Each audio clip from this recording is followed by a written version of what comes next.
Hello students, आज की video में हम आपको कंपनी की अंश पूंजी और कंपनी के अंशों के प्रकार क्या होते हैं उसके बारे में जानकारी देंगे।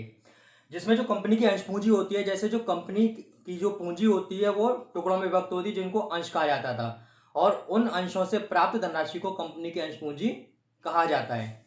अब इस अंश पूंजी के प्रकार आपके 10 प्रकार होते हैं, जिसमें पहला प्रकार आता है कंपनी की अधिकृत पूंजी।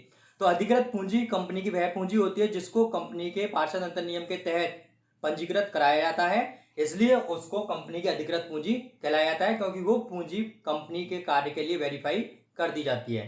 इसके बाद आता है नंबर 2, निर्गमित पूंजी।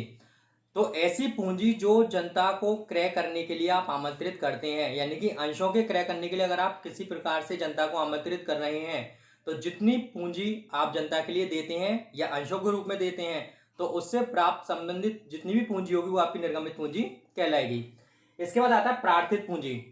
कभी कभी क्या होता है कि जनता से कंपनी पैसे एक मुश्त न मांगकर टुकड़ों में मांगती है, जिसमें टुकड़ों में मांगने पर पहला उसका प्रोसीजर होता है आवेदन, आवंटन और याचनाएं। जिसमें याचनाएं 3 प्रकार की होती हैं, प्रथम याचना, द्वितीय याचना और तृतीय याचना।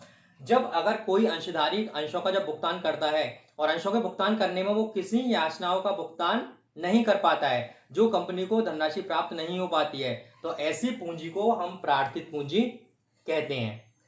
इसके अलावा आती है याचित पूंजी।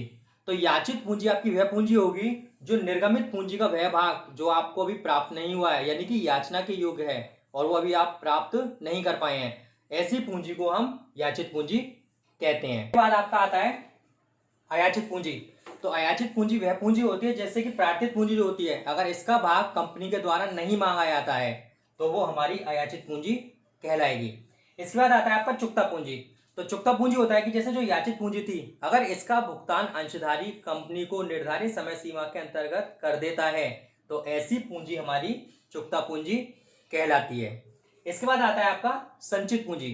तो संचित पूंजी कंपनी की वह पूंजी होती है जिसके अंतर्गत जैसे कभी कभी कंपनी अनुभव करती हैं कि उनको धन की किसी भी प्रकार की आवश्यकता नहीं है, तो इसी के लिए वो कंपनी के अंशधारियों से उसका भुगतान नहीं मांगती हैं, जिस कारण उस पूंजी को हम संचित पूंजी कहते हैं। ये जो धनराशि होती है, इस धनराशि के लिए जब तक कंपनी का समापन का समय नहीं आता है, तब तक वो संबंधित अंशधारी से उस धनराशि की मांग नहीं करेंगी, और इसलिए इसको संचित पूंजी कहा जाता है, जो भविष्य के संदर्भ में सुरक्षित रखी जाती है। इसके बाद आपका आता है नंबर 8, स्थायी पूंजी। तो जो स्थायी संपत्तियों से कंपनी की पूंजी एकत्रित होती है, वो समस्त पूंजी हमारी स्थायी पूंजी होती है, जिसमें स्थायी संपत्तियों में मशीन, भवन, फर्नीचर वगैरह इनसे जो भी इकट्ठी होगी वो हमारी स्थायी पूंजी होगी।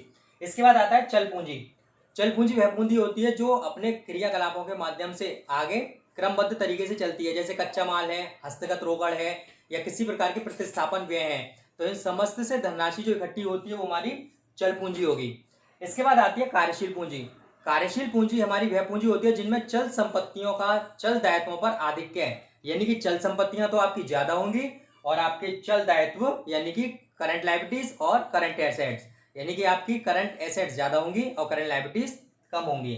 तो ये आपके 10 प्रकार हो गए कंपनी की अंश पूंजी के। अब इनके आगे की जानकारी हम आगे की वीडियो में देंगे। धन्यवाद।